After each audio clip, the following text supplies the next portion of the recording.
Hello mga kamamshi! Gumagawa kami ng spring rolls. Handa para sa New Year. Para sa pagsalubong ng bagong taon mamaya. Kunti lang yung handa namin. Wala kaming lechon.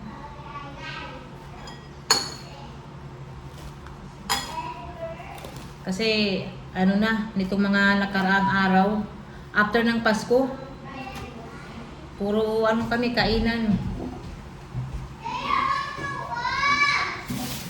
Kaya sabi ko, lang yung sakto lang.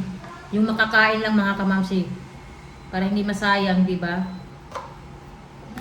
Gusto ko sanang magpansit, pero bukas na lang ako magpansit para may makain pa kami. Para may pagkain pa kami bukas, di ba mga kamamsi? Para hindi maubos ang pagkain. So ngayon, ang lulutuin ko lang, spring rolls, spaghetti para sa mga bata, at saka nag-order ako ng mga kakanin. Mamaya pa yun darating. Nag-order ako ng suman latik, puto, kutsinta, bibingka, ayan.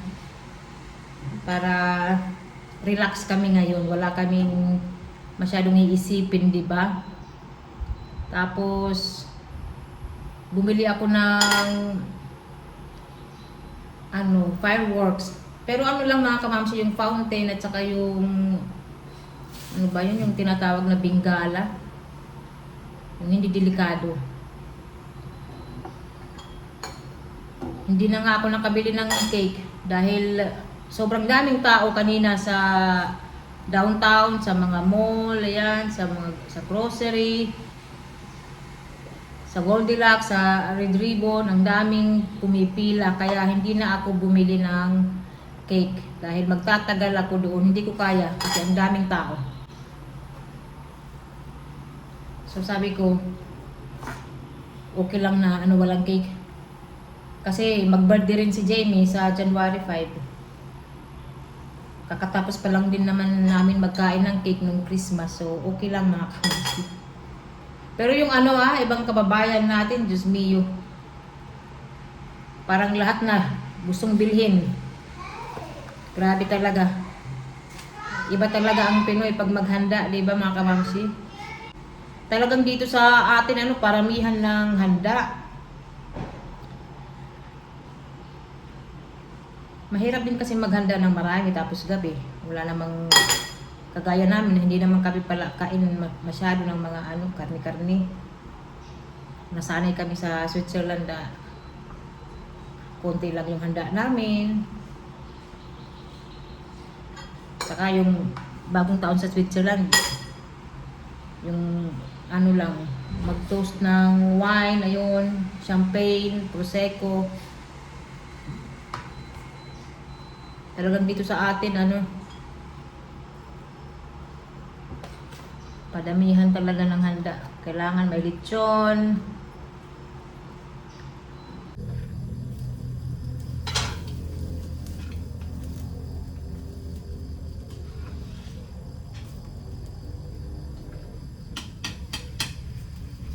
Ulam namin, baka, ribs, at saka yung laman ba. Lalagyan natin ng asin mga kamamsi. Bagong taon, ito ang aming kakainin muna.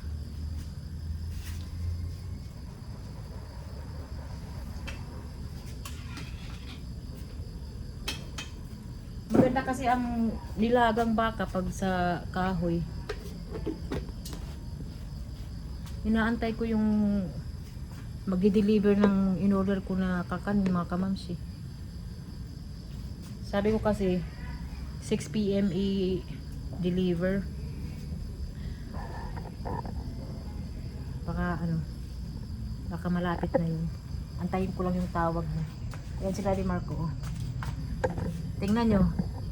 Handsome, new hair, new color. Daddy, look, you look handsome, young. My wife don't like it. But actually that was my natural color when I was 30, 40 years old. Yes. Kahapon siya nagpakulay. Hindi niya ako sinama sa salon. So pagka uwi niya mga kamamsi, disappointed siya. Sabi niya, hindi ko gusto yung result. Sabi ko naman sa kanya, hindi mo kasi ako sinama. Kung sinama mo ako, siguro hindi magiging ganyan yung kalalabasan. Hindi sana itim yung pinakulay niya. Siguro, may blonde or pinaputi na lang lahat. Kasi di ba may mga na si Daddy Marco, white hair, ganun. Para siyang Elvis. Hindi ko alam kung Elvis Presley or Elvis. Natatawa si Daddy Marco. Ayan, Daddy Marco! Natatawa siya. Kahit yung mga bata, pagkakita kay Daddy Marco, natatawa sila. Si Jamie umakyat, sabi niya, Mami, nakita mo na ba yung yung bagong color ng buhok ni Daddy? Sabi ko, oo, nakita ko na. Tawa siya ng tawa, pati si Olivia. Si Ellie naman, nakatingin sa daddy niya. Parang siya, naiibahan sa mukha. Kasi nga, itim na yung buhok eh. Wala na tayong magagawa mga kamamsi, nakapagpakulay na siya. Sabi nga niya kanina, bumalik daw kami doon sa salon kung saan siya nagpakulay. Magtanong kami kung anong magandang solusyon dyan. Kahapon kasi parang hindi talaga maganda. Pero ngayon medyo okay naman na mga kapamsi. Bagong look ni Daddy Marco. New Year. So ayan mga kamamsi, yung nilagang baka. Okay.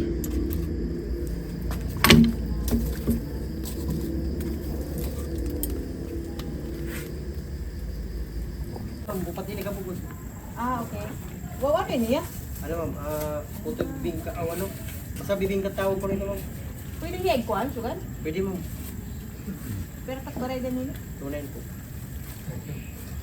Pwede ma'am, pabugat natin ma'am. Api lang kuan, Yes ma'am, bali tunay napian, charge po. pasayain mo. Opo. Ano kuya? Ano na? Tan sa tawan. Oh, amala ko niya. Nay ha kuya? Sige ma'am. Dumating na yung in-order ko na mga kakanin. Ito yung suman latik mga kamamsi. Mainit pa siya. Bagong luto lang. Tapos may dito, assorted na kakanin. Puto, kutsinta, yan, puto cheese, ube, itong bibingka. Malagkit din na may toppings yan sa ibabaw. May kalamay, something. Paborito ko yan mga kamamsi. And itong luto. Yan, binawasan na namin. Trinay namin kung masarap. Masarap siya mga kamamsi. Puto na kalinayan rice. So, masarap. Satisfied ako mga kamamsi. Kasi first time ko na mag-order ng ganito para hindi na kami magluto. Hindi na kami mapagod. Ang binayaran ko dito, 2,750. So, okay din siya mga kamamsi. At saka, nandito yung latik.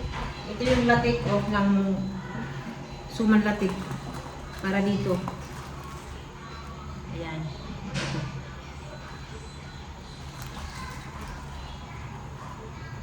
So, ito yung handa namin. Handa namin sa bagong taon. Okay na rin siya mga kamamsi, di ba? Hindi kami napagod sa pag-luto. Ayan. Ang cute. Mainit pa.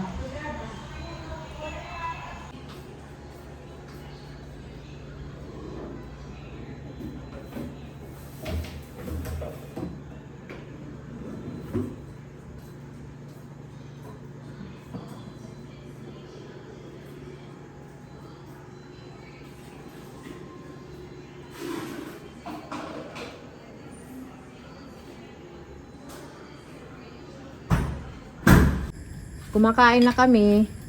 Kain. Ulam namin yung nilagang baka. Yan. Hihigop muna kami ng sabaw dahil mamaya kainan na naman. Ayan. Eat, Eddie. Put that with rice potato.